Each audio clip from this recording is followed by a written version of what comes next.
आज की क्लास में हम लोग देखने वाले हैं चर संख्या। क्या देखने वाले हैं? चर संख्या। चर संख्या कैसे दिखता है? ABCD जैसे दिखता है। आप लोग देख ही रहे होंगे स्क्रीन पे। चर के आगे कुछ नहीं रहता, कितना रहता है? एक, घात में कितना रहता है? एक।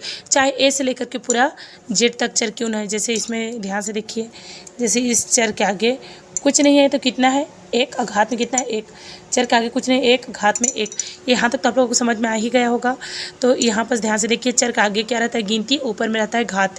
तो आगे कुछ नहीं मतलब कितना? एक, घात में कितना है? एक। ठीक है।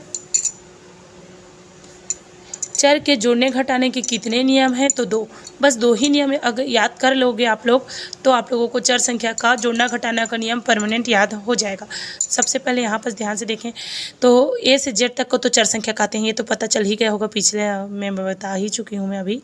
तो इसके जो नियम है, पहला नियम है देखो, चर को देखो, चर के घात को देखो, दोनों समान हो तो सिर्फ गिनती को जोड़ या घटा के देखो, पीछे चर सेम लिख के देखो, फिर अपना उत्तर देखो, आ जाएगा।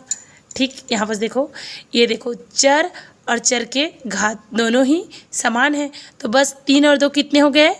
5। गिनती को जोड़ दिए, अब पीछे चर से लिख दिए, उत्तर आ गया। यहाँ पर भी वही है, चर को देखे और चर के घात कुछ नहीं मतलब एक, तो सिर्फ माइनस माइनस जुड़ता है, तो 3 2 कितने हो गए? 5।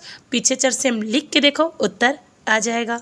नेक्स्ट दूसरा नियम है, चर को देखो, चर के घात को देखो, दोनों समान ना हो तो नीचे सेम लिख के देखो, उत्तर आ जाएगा।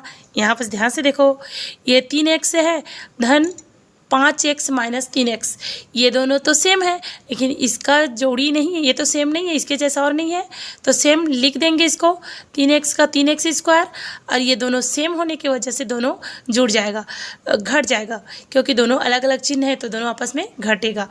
5 में 3 गया तो कितना बचा? 2। बड़ा संख्या का चिन्ह उत्तर में आता है, और इसका जोड़ी नहीं है तो सेम उतर जाएगा। ठीक है।